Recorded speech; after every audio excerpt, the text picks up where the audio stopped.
Baik, bismillahirrahmanirrahim. Assalamualaikum warahmatullahi wabarakatuh, Bapak. Perkenalkan, saya Dr. Iryan Zinjul Ginting yang sedang menjaga pada kesudahan pada hari ini.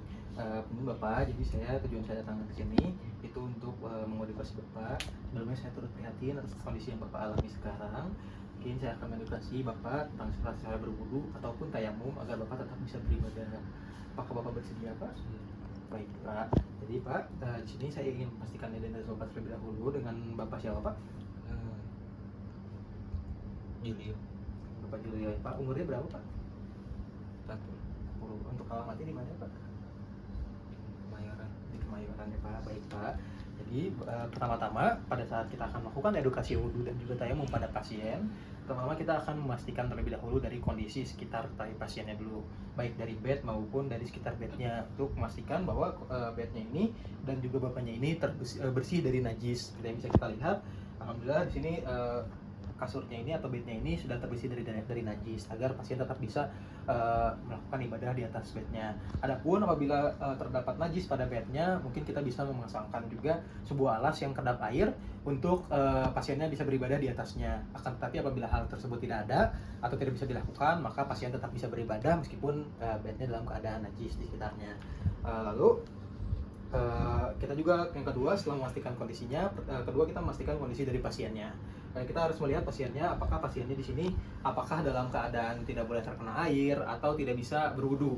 Nah, di mana di sini pasiennya dapat dalam kondisi bisa terkena air dan juga dapat berwudu dengan sendiri. Hanya saja harus perlu kita bantu dari alat dan bahannya.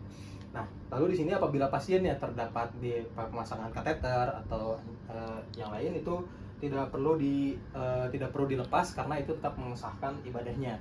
Nah, baik, selanjutnya Bapak, dan saya izin untuk menyiapkan dulu alat dan bahannya. Bapak boleh sedikit duduk, Pak, posisinya, Pak.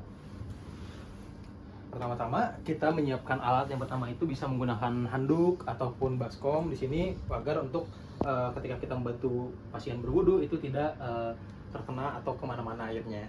Bapak boleh tangannya di atas, Pak. Lalu selanjutnya kita bisa menggunakan seperti sprayer ataupun botol seperti ini untuk membantu pasien berwudu. Nah, baik, pertama-tama kita akan memberikan airnya ini melalui sprayer atau botolnya ini. Bapak punten. Lalu pertama-tama Bapak bisa menggosokkan dari bagian tangan terlebih dahulu.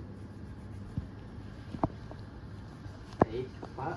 Lalu kedua kita juga bisa menuangkan airnya hingga mengenang, lalu Bapaknya bisa berkumur-kumur, Pak. Lalu selanjutnya kita berikan lagi untuk bisa mengusap wajahnya ke pasien dan hidung dan wajah.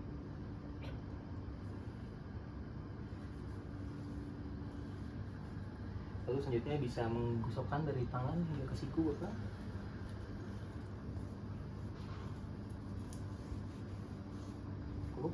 Baik, lalu selanjutnya bisa menggosokkan bagian kepala. Baik. Lalu selanjutnya bisa menggosokkan pada bagian telinga. Lalu selanjutnya bisa menggosokkan untuk pada bagian kaki ya, Pak. Punten ya, Bapak. Bapak bisa sendiri, Pak? Bisa. Baik, cukup Bapak. Setelah berwudunya selesai, Bapak bisa langsung beribadah tetap di atas. Lalu selanjutnya Bapak setelah misalkan ternyata tidak bisa berwudu atau tidak ada air, Bapak bisa juga melakukan tayamum, Pak. Dengan caranya itu bisa mengumpulkan debu dari papan atau benda dari sekitar ataupun dari tembok ya, Pak. Boleh Bapak. Nah, lalu bisa dikumpulkan dulu agar debunya tidak terlalu tebal. Lalu bisa menggosokkan tangan dan punggung tangannya, Pak.